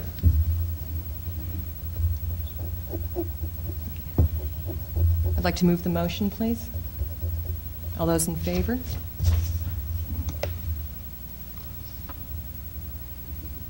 I think people are still confused. All those opposed? 4. Madam Chairman, I'd like to offer a second motion on this item this evening, and my motion would be that we accept Special Order Number 92-07 as put forth by our new fire chief, as is. Second that. Discussion.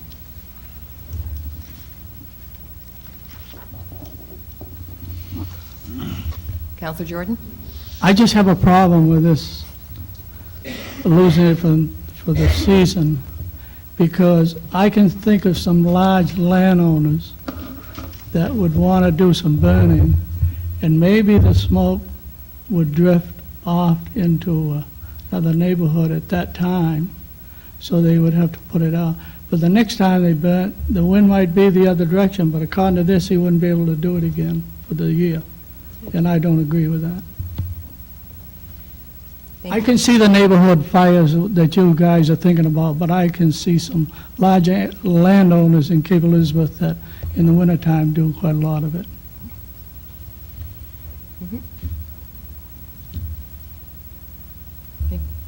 Mr. McGovern? Yeah, I hesitate to get involved in the middle of this, but I've kept quiet to this point. Unfortunately, I didn't attend the ordinance committee meeting, and I only found out about this policy after it was implemented, and usually I like to have an opportunity to meet with department heads. I hate to use the phrase as a buffer between the council and the department heads, but that's essentially the position I usually hold.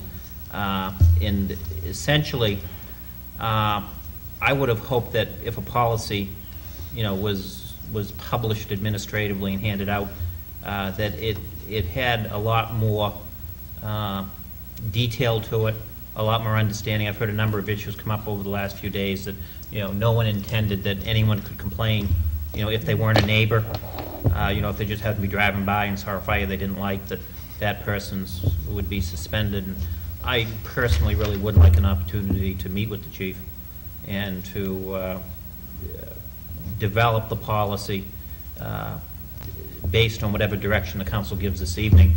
But even, beyond the direction, there are a few other details that I think ought to be worked out. One issue is, if we could just call someone and say, we've had a complaint, please put the fire out, or we're sending a truck. I'd like us to have the ability to have the person agree to put the fire out, because otherwise, we're dispatching personnel. There's an expense to that, and every time you send out personnel, there's also, the danger, even though, they do use a very light code. So I would really hope that the council might afford me an opportunity to meet with the chief, and that, in the future, I think, it's a case of a new department head, and, I'd usually like to work with department heads and make sure that policies don't get published and distributed before I see them. Thank you. So you're in favor of my motion?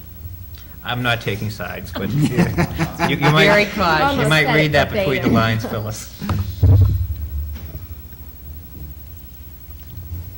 It's late. It's late. Counselor Jordan? Yeah, I think the manager brought up a good point, because there's a good example of that today, and I know the volunteers would just want to go and help whenever they're needed. But they sent the guy on the call, and with the new policy, they dispatched a truck and they headed out with a garden hose before the truck got there. And I think that's a waste of money, cost of personnel in the vehicles that's running there. I think some common sense is going to be used within this fire burning process. And I'm very much in disagreement in dispatching an engine every time that somebody calls up on a complaint. Counselor Creelman? Yes, the town manager's comments notwithstanding, and Counselor Jordan's comments regarding common sense, I think the reason why this issue is such a hot one in town is because at times common sense is not used, and that's what polarizes the people in town over this particular issue. I think, as far as I'm concerned, this is the closest that we're going to come to tighten up the policy, and that's why I'm in favor of it as is. Thank you. In light of those comments, I will be changing my vote, however. I will vote against this one so we can give the manager an opportunity to talk to the fire chief and come up with some reasonable criteria. Any other comments? Ready for the question. Move the question. All those, All what those in is the favor of question? What is the question, Accepting please? it as presented. Accepting as proposed. All those in favor? All those opposed? 2 to 4. That leaves us Against. still in no direction. Now we have no direction. I would entertain another motion. I reissue my previous motion. Is there a second? I'll second that.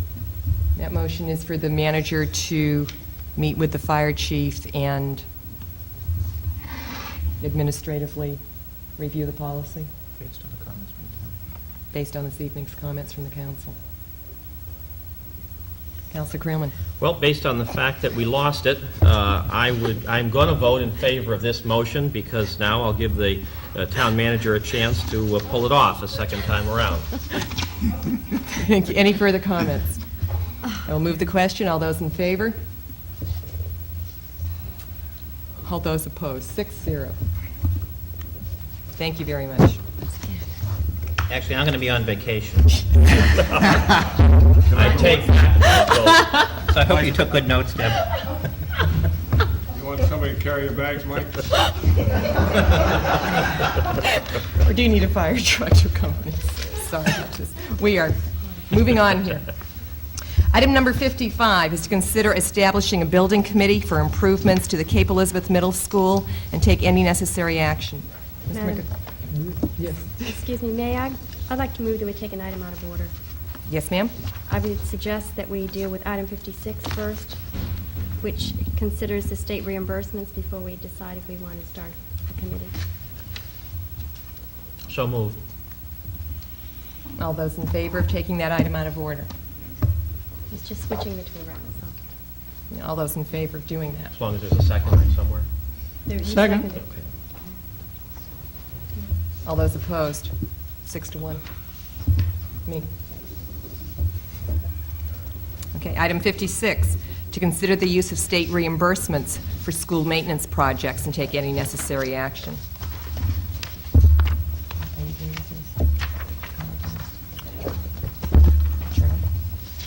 I'm pointing, I don't know who from the audience representing the school department is going to address this, if we're going to have the superintendent or the chairman of the board.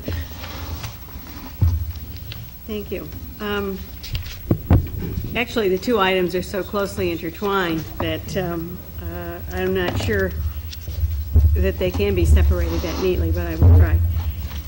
In essence, the money that we're talking about is money that came to us because probably a year and a half ago, we received a notification that one of the state bonds was going to be used to offset costs that districts had incurred in trying to meet state mandates. One of those mandates that as we looked at the list, that we knew that we hadn't yet done but would be doing, and that was allowable under the way in which this was set up, was oil tank removal. And the second one that we applied for was the steel structure that we put in the connector, the so-called connector link at the middle school. You may recall that one of my early jobs was to inform you that we had roofs that had been re-roofed without having the structure checked, and I made sure that we checked all of the pieces, including that one. And since that's tied to upgrading roofs, that was an allowable expense. On the back of the sheet of the memo that I gave you, and I believe you also had an original memo to me from Dee LaBelle, I tried to summarize that to make it fairly simple. $15,400 really has to be placed, or at least the $14,000 of that as tagged by the state, but we're suggesting the small extra amount that would be needed to be matched from the local funds. $15,400 would be placed in a dedicated account to be used for the oil tank removal to be completed as soon as is practical. We had originally planned to do that in the current budget, knowing that we might get some of this money back. We didn't budget for it. Now we do have that money, but we can't spend it for anything else. So that's simply a matter of accounting and putting to one side. That does leave from the funds that we received back $50,470. There's been some discussion. I noted in my memo that some members of the council as well as the school board have already met to discuss what we would like to do with that money. And we are facing some very serious building problems. I don't think that comes as any news to you. A year ago, a joint school space committee presented a report that had taken the better part of a year to put together, and tag not only the middle school project, which is what we're focusing on here, but I must remind you that we have a similar problem at Pond Cove. It does not happen to be as extensive, and doesn't, partly because the building is smaller, but at the same time, it is also a building badly in need of renovation and, in some cases, some program pieces. But because of an attempt to try to get state funding, I splintered off the middle school project as a regular project, tried to deal with that and to see if we could get any state funding, and for reasons that I noted to you in this memo, we were not able to do that. If you would prefer my explanation of that tied to the next item, I can put that up one way or the other, I'm not sure. But because of the school board's conviction that we do need to move on this project, one of the things that we are suggesting to you, that we put that money aside in a dedicated fund to be used to offset costs attributable to planning for a major construction renovation project. It could be considered, and would be, if you allow us to do that way, would be used for funds directly attributable to that. Primarily, of course, there are architect's fees for concept design. Before you even go to a referendum, you must, in fact, have something to go specifically out with. You can't just talk about in general terms, and that's, we don't have to have all the working drawings done at that point, but we certainly have to be able to present a concept design phase. It costs something. There are usually other kinds of survey, site survey, various other kinds of costs attributed to that, and we saw this as an ideal opportunity to put that money aside and use it to offset those costs. Thank you, Connie. One question that I believe I posed at the earlier meeting that we had was, if the funding had been made available through the state, what was your timetable for beginning and needing this kind of money to do these kinds of activities?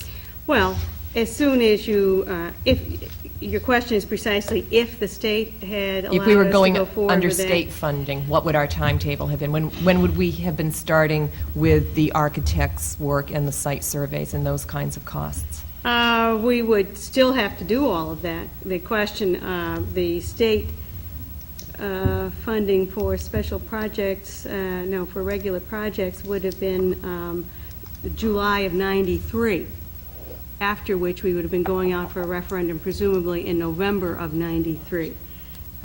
Without the state funding, actually, we have far more control over the timeline. State funding is incredibly slow.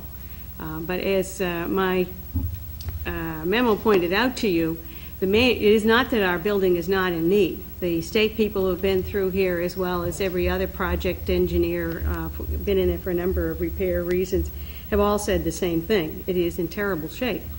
The only question is, how do we compete with other places? And we have the square footage. We simply don't have square footage in good shape, nor do we have, in the issue of the middle school, do we have a well-designed building, particularly considering middle schools. So we don't have 15 portables sitting out in the parking lot, and we're competing against school districts with school buildings that may look much the same, in some cases even better, but they do not have the square footage. I'm trying to come to this from our budget deliberations last spring, when this kind of money was not included in the school board budget because you were not anticipating the need for it until the following fiscal year rather than the one that we're That's correct. currently in. And that is, my understanding of why this money is being asked for now, rather than having been included in your fiscal year '93 budget. That's correct. Because if it had come in under the state funding, we wouldn't Right, we be would looking not, at this we would be time-wise. just in a limbo between now and then, although it is typical for districts to go ahead and do concept design before going into the July '93 board meeting, and frequently what you do is use bond anticipation notes. I would have hoped if that was the intent of the school board, they would have included the money in the current budget. I'm also wondering if we did not approve the $50,000 and whatever to be used to this kind of dedicated fund, what else that money would be used for. One suggestion I have heard would that we would use it so that we would not have to borrow as much in the bond that, that we are anticipating for some of the school Last possibility. situations. Other questions from other counselors? Dr. Goldman? Counselor Cogshaw? I just wanted to know if in this study, if we'd be duplicating any of the work that had been done previously by the Space Study Committee or the, on your, all the work we did this past year. No, that would be the basis for any continuing So work. that's sort of the first step, and now That's we're going into correct. the... That's okay. already been done.